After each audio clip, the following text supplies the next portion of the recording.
Hey everyone, welcome back to the Grown Up Millennial. I have a lot of new subscribers lately, so welcome everyone. Thank you so much for joining us. My name is Jessie, if you did not learn that from any of my previous videos.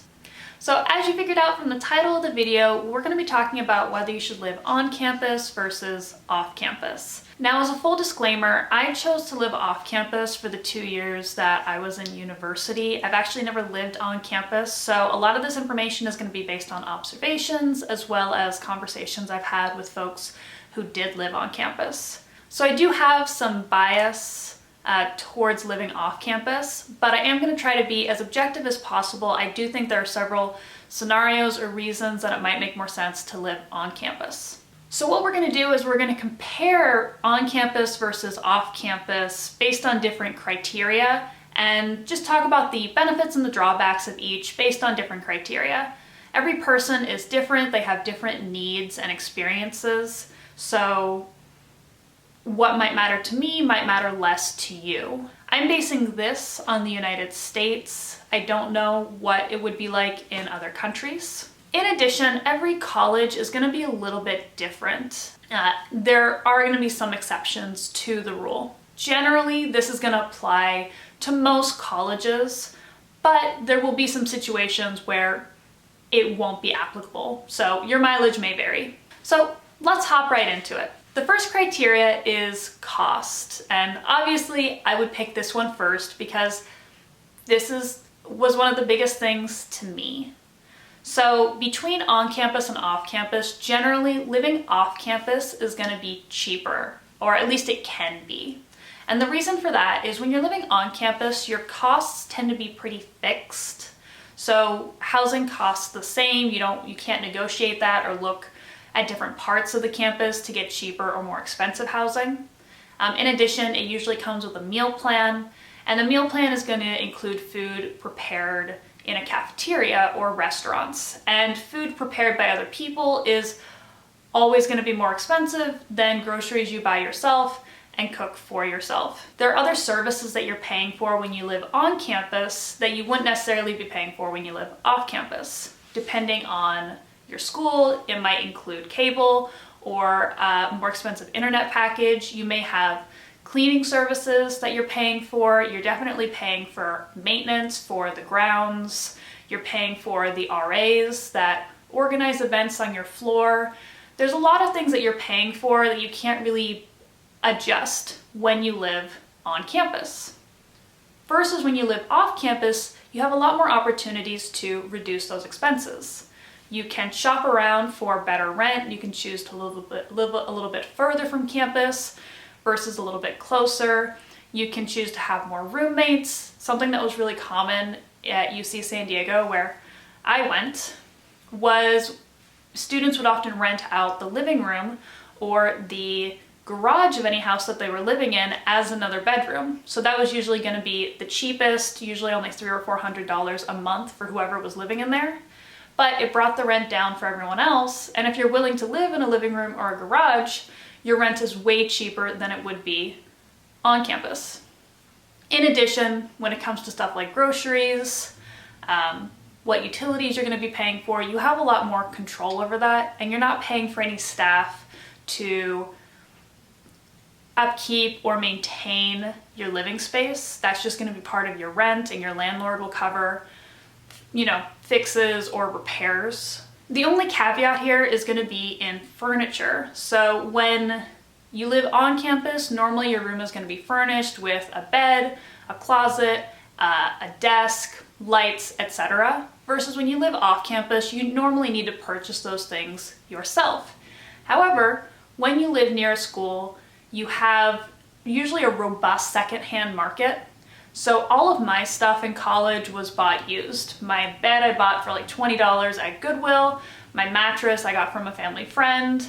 My desk, I just brought it from home, so I'd had it forever. Our dining room table, I think I bought for $20 on the used market. We didn't have a couch for a year because no one wanted to buy a couch or move it.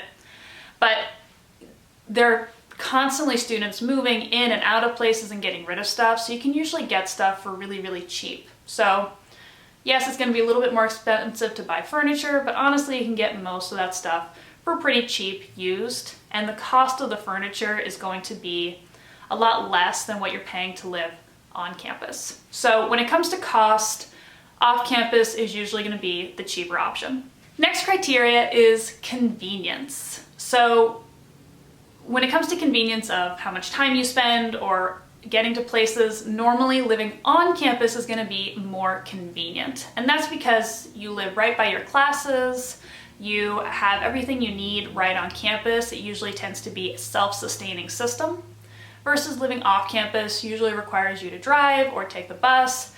In some places you can walk or bike to campus, and that's awesome. But if you're choosing to live further away from campus, maybe for cost or because you live with family, then it would take more time to get into campus. You have to deal with parking issues. It's just generally going to be more convenient to live on campus versus off campus because you're closer to classes. If you have an on-campus job, you're right there.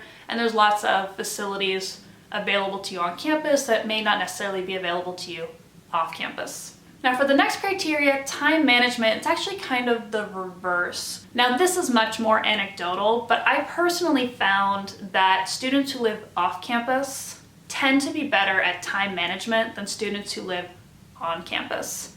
And I think the reason for this is because it's less convenient to go home. I noticed when my friends who lived on campus, they would tend to go back to their dorm in between classes, take a nap, go on Netflix, putz around, hang out with their friends. Not that there's anything wrong with that, but it meant that they had to do a lot of late night cram sessions to make up for that time. Versus for me, I lived about 2 miles from campus, which is not far, but I didn't have a car. So it did take me about 45 minutes to an hour to bus and walk home. So there was no way I was going to be going home between classes. Once I was home for the night. So when I was on campus, and I had some time between classes, I would go to the library and study, or I would finish homework, or I'd catch up on some reading, or I would work. I had 2 campus jobs while I went to UC San Diego, and I would schedule things where I would do like 2 hours between classes. Now you could be doing that if you live on campus, obviously nothing keeping you from getting a job. I just personally seem to notice that students who live on campus tend to have poor time management because it was so convenient to just go home, relax, nap between classes, versus students who lived off campus tended to spend more time in the library doing work, keeping up with their schoolwork, because it just didn't make sense for them to go home. My next criteria is preparation for the real world. Now, as you can probably guess, I think that off-campus wins here. So when you're choosing to live off campus, you need to find roommates, you need to set up utilities, you need to read and sign a lease, you need to organize your schedule and learn to cook, or, I mean, I guess you could live off of ramen and hot dogs, but I suggest, as you know from my channel, that you learn to cook at least some basic meals. All this to say, when you're living off campus, even if it's with a bunch of roommates, you're going to start learning some skills that you'll need once you graduate that you don't necessarily learn while you're on campus. Off campus gives you more opportunities to learn and develop them because off-campus living is the closest to what you'll be doing once you graduate. So when it comes to developing real-world skills and preparing for life after college, off-campus, I think, wins here as well. Next criteria is social, or more specifically, developing and maintaining a social life. Now again, you can probably guess here, on-campus wins this by a mile. I'll be honest, I didn't make a ton of friends while I was at UCSD. I made a core of, I would say, 3 or 4 really solid friends that I still talk to today, but for the most part, I really didn't have like a big group of people, even though I was part of a few different clubs. It was just hard because, again, I was working, I was going to school. It was hard for people to come to my house and hang out. It was much easier for me to hang out at my friends' places on campus and then go home when I was done for the night.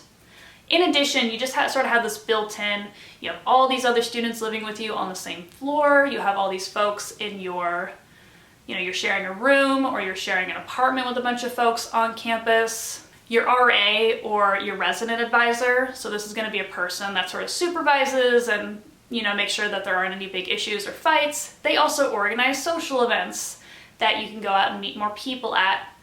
So generally living on campus it's much easier to develop a robust social life than it is when you live off campus.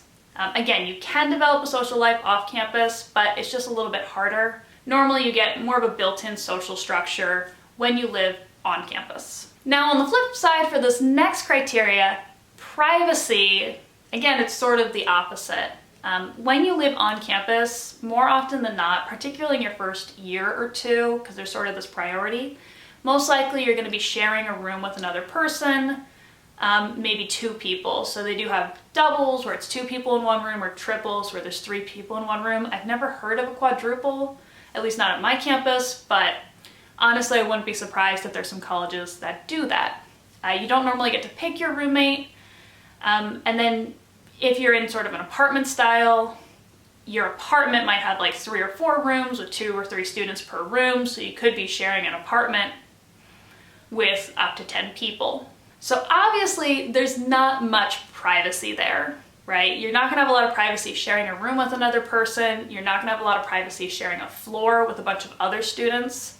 When I would visit my friends on campus, I'd notice that people just wander into other people's dorms or apartments all the time. People would leave their doors open. Again, that really facilitates a really social experience, but it does make privacy super difficult, particularly in dorms. If you're in like a dorm style where there's a big shared bathroom for the whole floor, obviously that's going to make privacy really difficult versus if you live in like a regular apartment off campus, there's going to be like a traditional bathroom with a door. It's much easier to get a more private experience living off campus. Even off campus, having a single room is going to be more expensive than sharing a room with another person, but you get to choose. You get to choose who you live with, and if you do insist on having a single room, you actually have that option. On some colleges, because they're so populated, freshmen and sophomores often don't get the option of a single room. They can only have a double or a triple. Whereas if you're living off campus, if you're willing to pay for the cost of a single room, you can usually find it. This next criteria I didn't necessarily write down, but as I was going through this, I noticed that, again, off campus was winning a lot, and I'm trying to, again, be objective. I'd say this last criteria would be safety. Now, this isn't necessarily to say that off campus is not safe, but I understand how people might feel more safe on campus than they do off campus. Pretty much every campus in America is going to have on-campus police and security features. And then again, there's lots of people living around you, so there's always kind of some eyes out if something weird's going on. Versus if you live off campus, particularly depending on where you live, you might have some concerns. I personally didn't have any concerns where I lived, but I did live in a very high income area. UC San Diego is based in La Jolla, California, which is an incredibly high income area. It made rentals very expensive, but I never had any concerns about safety while I lived off campus. So that's sort of all the criteria. I'm not going to say which side wins overall, because again, it really depends on your situation. What matters to you, what's important, what you can and cannot tolerate, and really what you're looking for out of college. To talk about my personal experience here at the end, like I said, I did choose to live off campus. The reasons I chose to live off campus were primarily because of cost. So I was trying to graduate school debt-free. If you didn't know that, you can hear my story. I'll put a link in the description. So I was trying to graduate debt-free, so cost was a big issue to me. And I knew living off campus was cheaper. But privacy was also very important to me. I'd spent the last 2 years living at home when I went to community college, and I had been living in a single room. I had my space. I am a morning person, so I tend to get up like 5 or 6 in the morning. I go to bed by 9 or 10. I still do that. And I know that a lot of people my age, both at the time and right now, are not like that. So either my roommate was gonna drive me crazy by keeping me up, or I was gonna drive her crazy by waking her up in the morning. In addition, I did have a pet. Well, I still have a pet. I have a pet tortoise named Artemis. She is adorable. And I had to bring her with me. My parents were moving and they said they couldn't keep my tortoise with them while I was away at school, so I had to bring her with me, and you can't have pets on campus. In addition, I was in a long-term relationship with my then boyfriend, now husband, and I felt it would be weird when he visited on my roommate if I was sharing a room, which I most likely would have been living on campus. I mean, I know I personally would not want to be dealing with a strange guy I don't know in my room all the time, and I didn't feel it was fair for me to do that to my roommate, the person who would have been my roommate. And the other reasons of time management or being able to cook for yourself, those were sort of secondary things I learned later that were sort of additional benefits. I knew I was going to cook, but I did not realize that living on campus would actually improve my time management, but I believe it did. So I hope you found this helpful. In the comments below, as always, would love to hear any questions you may have, but also, are there any criteria I missed, things that matter to you? Why did you choose to live on campus or off campus? Anything about your experience that you feel like other people should know? Please put it down in the comments below. If you liked this video, please consider giving me a like or subscribing for more content like this. I do kind of a mix of some college stuff. I'm doing that a little bit less as I spend more and more time no longer in college, and just kind of basic adulting stuff like, you know, cooking, budgeting, etc. So obviously this channel is going to evolve as I evolve, but please let me know in the comments below what you're interested in seeing from me as well, or check out my other videos.